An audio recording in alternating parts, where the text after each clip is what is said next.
अस्सलाम वालेकुम दोस्तों, आप जानते हैं कि एटम बम किसने बनाया।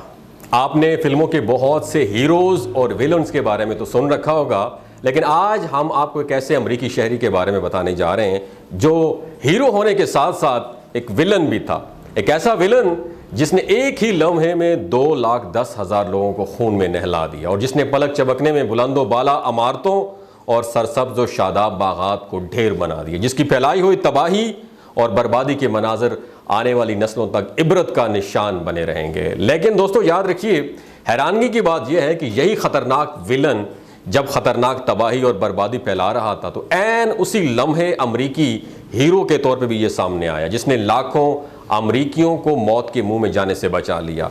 याद रखिए, दूसरे जंग अजीम जब अपनी खतरनाक तबाही फैला रही थी तो इसी हीरो की वजह से इस तबाहकुन जंग का इख्तिताम हुआ और तमाम दुनिया दूसरी जंग अजीम से होने वाली मजीद तबाहकारियों से बच गई। ये शख्स कौन था और ये किसके कहने पर इतनी तबाहकुन बर्बादी का सबब बना, ये सब जानने के लिए इस कीमती वीडियो को आखिर तक जरूर देखिएगा।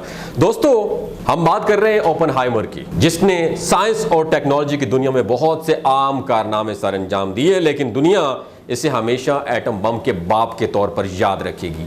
ओपनहाइमर 1904 में पैदा हुआ, जो कि एक मशहूर कीमियादान बनने की डिज़ायर रखता था, लेकिन यही ख्वाहिश उसे 18 साल की उम्र में हार्वर्ड यूनिवर्सिटी तक ले गई। शदीद बीमारी की वजह से वो 1 साल तक पढ़ाई जारी नहीं रख सका, लेकिन उसने हिम्मत नहीं हारी और 4 साल की डिग्री यूनिवर्सिटी से सिर्फ 3 साल में कंप्लीट कर ली। केमिस्ट बनने के साथ साथ उसकी फिजिक्स से भी गहरी दिलचस्पी थी। उसने जर्मनी की एक यूनिवर्सिटी से 23 साल की उम्र में फिजिक्स में पीएचडी की डिग्री हासिल की। वो सबसे अलग थलग रहना पसंद करता था, यानी बहुत एंटी सोशल था।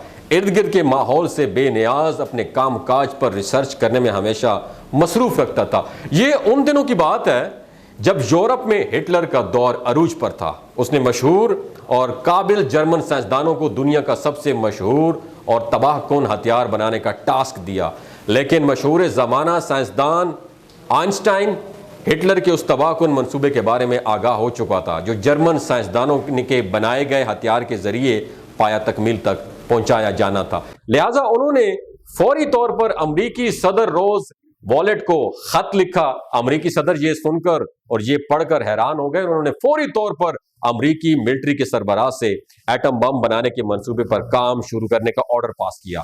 उस मशहूर जमाना प्रोजेक्ट को आज हम मैनहट्टन प्रोजेक्ट के तौर पर जानते हैं। तजिया निगारों का कहना है कि अगर आइंस्टाइन अमरीकी सदर को खत ना लिखते तो शायद एटम बम ना बनता।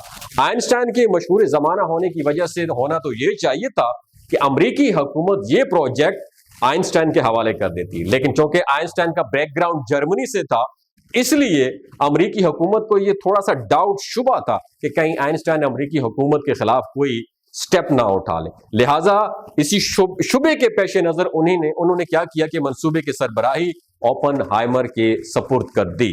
ओपनहाइमर का खुद भी यही ख्याल था कि अमेरिका को अपनी बका के लिए ये एटम बम जरूर बनाना चाहिए। उन्होंने इस मंसूबे की सरबराही एक्सेप्ट कर ली और इस मकसद के लिए न्यू मैक्सिको में लॉस एलामोस के नाम से एक पूरा शहर आबाद किया।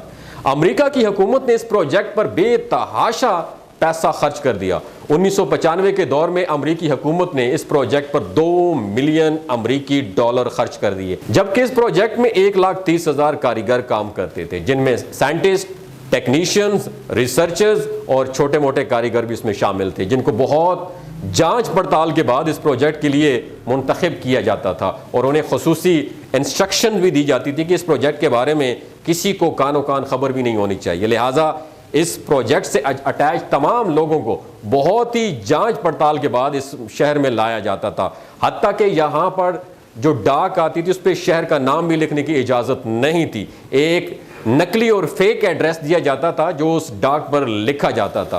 उस प्रोजेक्ट में इंटर होने वाले अफराद को दाखिले के वक्त एंट्री पास और वापस जाने के लिए एग्जिट पास दिखाना जरूर पड़ता था। यहां तक कि उस शहर में रहने वाले और पैदा होने वाले बच्चों के बर्थ सर्टिफिकेट पर भी असली शहर का नाम मेंशन नहीं किया जाता था, बल्कि वहां पे भी फेक नाम ही लिखा जाता था। और ये सब इसलिए किया जाता था दोस्तों कि एटम बम के बारे में कोई मालूमात उस शहर से बाहर लीक ना हो सके। याद रखिए दोस्तों, ओपनहाइमर इस प्रोजेक्ट पर काम करने से पहले भी यूरेनियम के बारे में तहकीकात कर रहा था और उसमें उसे खातर खा कामयाबी भी हासिल हो चुकी थी।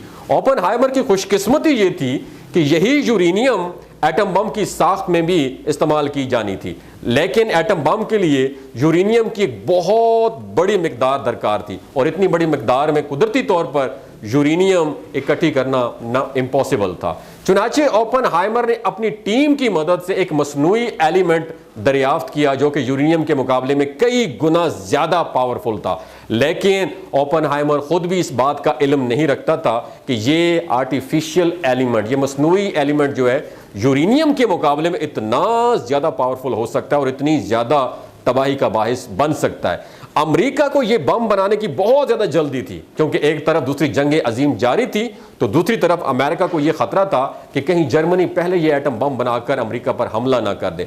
चुनाचे ओपनहाइमर और उनकी टीम की अनथक कोशिशों के बाद बिलाखिर 16 जुलाई 1945 को लिटिल बॉय के नाम से वो ताकतवर बम बना लिया गया और अब बारी थी उसकी टेस्टिंग की, उसको टेस्ट करने की। लिहाजा अमेरिका के बड़े बड़े साइंसदानों, मिलिट्री और एस्टेब्लिशमेंट के ऑफिसर्स के हमरा दुनिया के पहले एटॉमिक बम को जब टेस्ट किया गया तो अमेरिका के तमाम साइंसदान और ख़ास तौर पर ओपनहाइमर उससे होने वाली एटॉमिक एनर्जी को देखकर हैरान रह गया। तमाम साइंसदानों को उस एटम बम से पैदा होने वाली उस तबाहकुन एनर्जी के बारे में बिल्कुल भी अंदाज़ा नहीं था, लेकिन दोस्तों अफसोस कि अब दुनिया का सबसे तबाहकुन और जदीद हथियार इंसान के हाथ लग चुका था।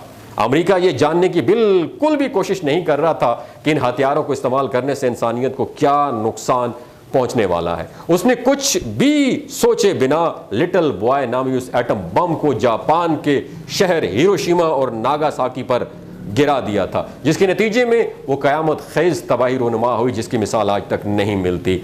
2.5 लाख अफराद अपनी जान से हाथ धो बैठे और एक लम्हे में दोनों हंसते बसते शहर राख के ढेर बन गए। ना सिर्फ उन शहरों बल्कि उनके आसपास के दूसरे शहरों में भी उनकी तबाहकारी के असरात जरूर पहुंचे, जिसकी वजह से उन शहरों में रहने वाले बहुत से अफराद कैंसर और दूसरी जानलेवा बीमारियों का शिकार हो गए। एक मुद्दत तक ये ताबकारी उन शहरों में बसने वाले लोगों की जान की दुश्मन बनी रही। उन बम धमाकों के 6 दिन बाद जापान ने हथियार डाल दिए और यूं अमेरिका ये जंग जीत गया। दोस्तों याद रखिए, आप समझ रहे होंगे कि शायद ओपनहाइमर के इस कारनामे के बाद अमेरिका उससे बहुत ज़्यादा खुश हुआ होगा और उसे बहुत ज़्यादा इनाम व इकराम से नवाजा गया होगा, लेकिन आपको ये सुनकर हैरत का झटका लगेगा कि यहाँ भी कुछ ऐसा नहीं हुआ, बल्कि वैसा ही हुआ जो हमारे डॉक्टर अब्दुल कदीर खान साहब के साथ हुआ। अमेरिकी हुकूमत ने उस पर अमेरिकी टेक्नोलॉजी लीक करने और सोवियत यूनियन को यह इंफॉर्मेशन बेचने का इल्जाम लगा दिया। दूसरी तरफ ओपनहाइमर हिरोशिमा और नागासाकी में होने वाली उस कयामत खेज तबाही का जिम्मेदार रिस्पॉन्सिबल खुद को समझने लगा। उसका कहना था कि मुझे अपने हाथों पर उन बेगुनाह लोगों का खून नजर आता है जो इस एटम बम का शिकार हुए। उसका ज़मीर उसे जीने नहीं दे रहा था। उसकी दूसरी तरफ अमेरिका की एजेंसियां उस पर खुसूसी नज़र भी रखी हुई थी, जिसकी बिना पर उसने गोशा नशीनी इख्तियार कर ली। और जब अमेरिकी हुकूमत 1949 में तब्दील हुई तो आने वाली इस्टेब्लिशमेंट ने दावा किया कि वो ओपनहाइमर को बेगुनाह समझते हैं, लिहाजा उन्होंने अमेरिका का सबसे बड़ा फौजी एजाज उन्हें दिया। लेकिन तब तक बहुत देर हो चुकी थी। ओपनहाइमर अपने अंदरूनी गिल्ड की वजह से मुसलसल बीमार रहने लगा था और बिलाखिर वो 1967 को कैंसर जैसी बीमारी से जंग लड़ते लड़ते इस दुनिया फानी से कूच कर गया। लेकिन उसका बनाया गया एटम बम रहती दुनिया तक इंसानियत के लिए खतरा बना हुआ। अगर आपको ये वीडियो अच्छी लगी हो तो ज़रूर शेयर कीजिएगा। अपना और अपने साथ जुड़े रिश्तों का ख्याल रखिए। अल्लाह हाफिज़।